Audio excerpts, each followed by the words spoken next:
السلام علیکم ورحمۃ اللہ وبرکاتہ۔ سامعین، آج کی اس مجلس میں ہم آپ کو بتائیں گے کہ رمضان کو پانے والے کتنے قسم کے لوگ ہوا کرتے ہیں۔ رمضان کا مہینہ جیسے جیسے قریب آتا ہے، لوگوں میں مختلف قسم کے جذبات پیدا ہوتے ہیں۔ کچھ لوگ وہ ہوتے ہیں جنہیں رمضان کے آنے اور جانے سے کوئی فرق نہیں پڑتا۔ وہ نہ روزہ رکھتے ہیں، نہ دیگر عبادات کے جھمیلے میں پڑتے ہیں۔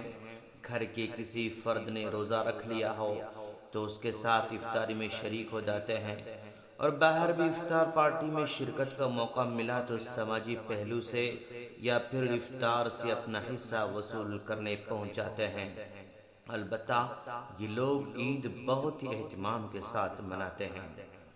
دوسری قسم کے لوگ وہ ہوتے ہیں جو رمضان میں چار و ناچار روزہ رکھ لیتے ہیں، مگر وہ سمجھتے ہیں کہ مشقت اور تنگی کا مہینہ آ رہا ہے، سخت گرمی میں پیاس کی مشقت اور بھوک کی تکلیف جھیلنی پڑے گی، راتوں کی نیند خراب ہوگی، کاروبار حیات متاثر اور معمولات زندگی درہم برہم ہو جائیں گے۔ ایسے لوگ رمضان کا ایک ایک دن گن کر مہینہ پورا کرتے ہیں۔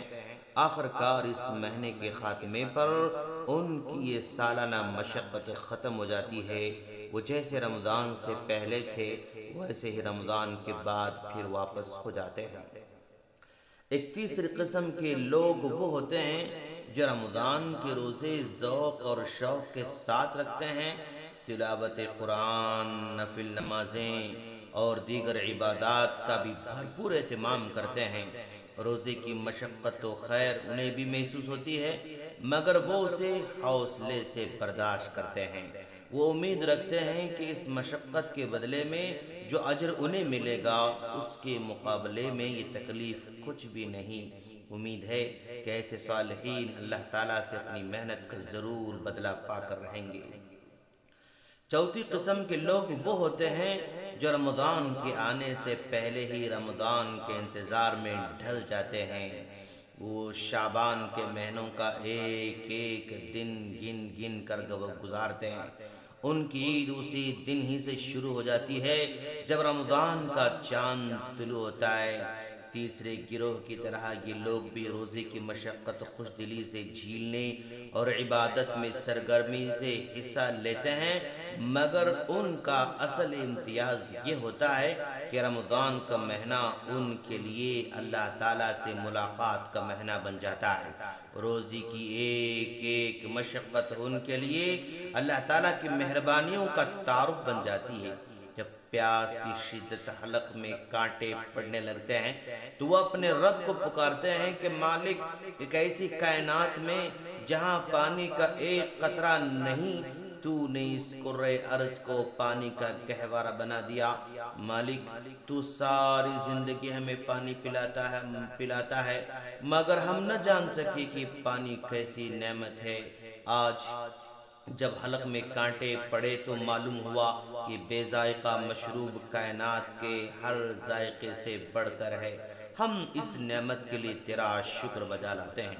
جب بھوک سے ان کا وجود نڈھال ہو جاتا ہے تو کہتے ہیں کہ آقا، تو سورج، بادل، ہوا، سمندر، پہاڑ، دریا اور زمین سب کو ملا کر ہمارے لیے غذا فراہم کرتا ہے۔ جب جس دنیا میں ہزاروں قسم کے حیوانات کے لیے صرف ایک بے ذائقہ گھاس اگتی ہے، وہاں تو نے انسانوں کے لیے ہزارہ قسم کے ذائقے پیدا کر دیے۔